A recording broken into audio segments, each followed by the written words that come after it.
Now this video is for my Math 261. We're looking at homework 1.6, question number 4 today. Use the product rule to find the derivative of the given function.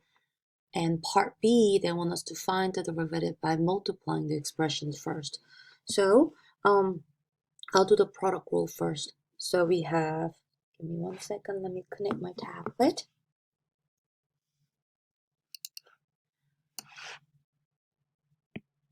So we have y equals 7. You know what, guys? I don't like the look of the square root of x. We're not going to do square root of x. We're going to rewrite that square root of x as x to the 1/2 power. So anytime you see these radical expressions, rewrite it so that they have rational exponents. Okay? Plus 8. And that's getting multiplied by what? X to the 2nd power. So we clearly have a product. I will call this parenthesis my f, and I will call this x squared my g. We have a product of f and g. F and g are multiplying, so we're going to use the product rule. So in class, when we first learned about product rule, I list out my pieces, okay? I will do the same thing over here, okay?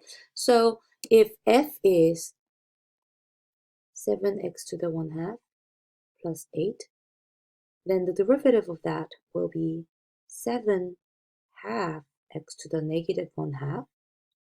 And what just happened? I brought this half down to the front, and we do 7 times half. 7 times half is 7 halves.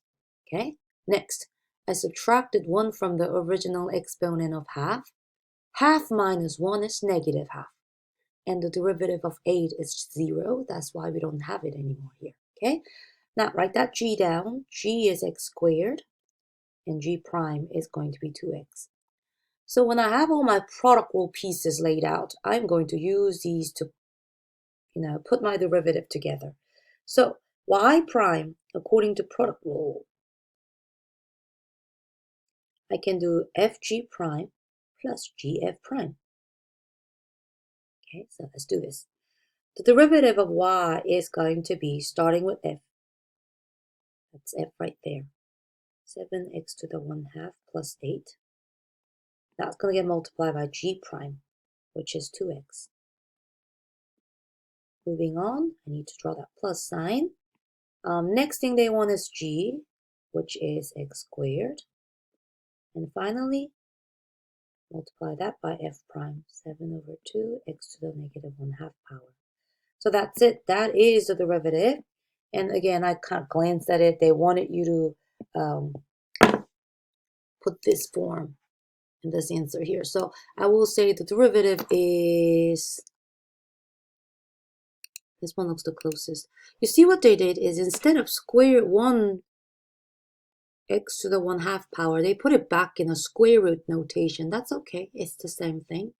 But in this parenthesis, I see they're missing 2x. And they got that x squared right there. But this one needs 7/2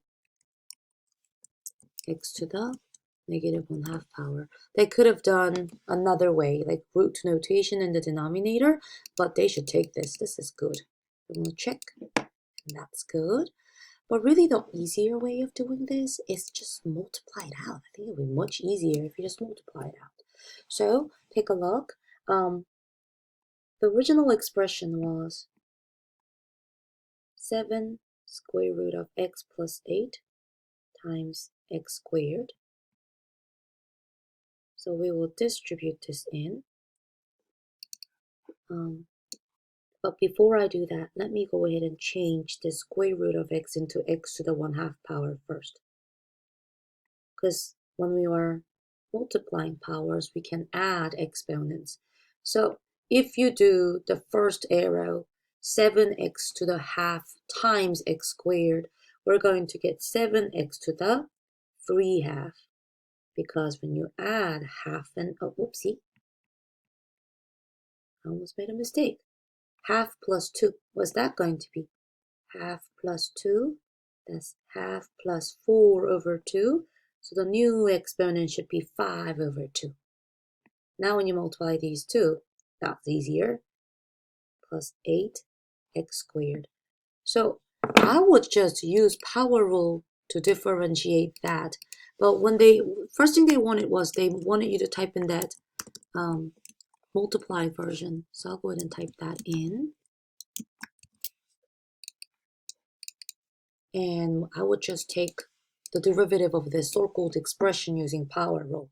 So let's do the power rule. This exponent of 5 over half will come down to the front, and I must multiply that with 7.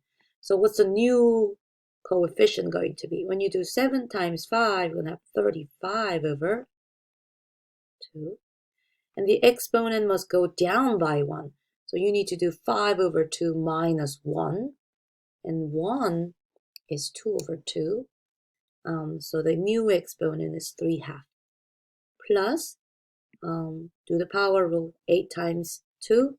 We're going to have our 16 as a new coefficient, and the exponent will go down to 1.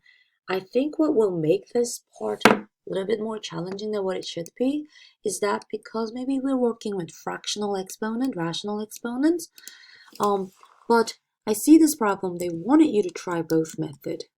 Do the product rule, but also kind of letting you know that if you can simplify before, you don't really need the product rule. You can just multiply it out and use the power rule, okay?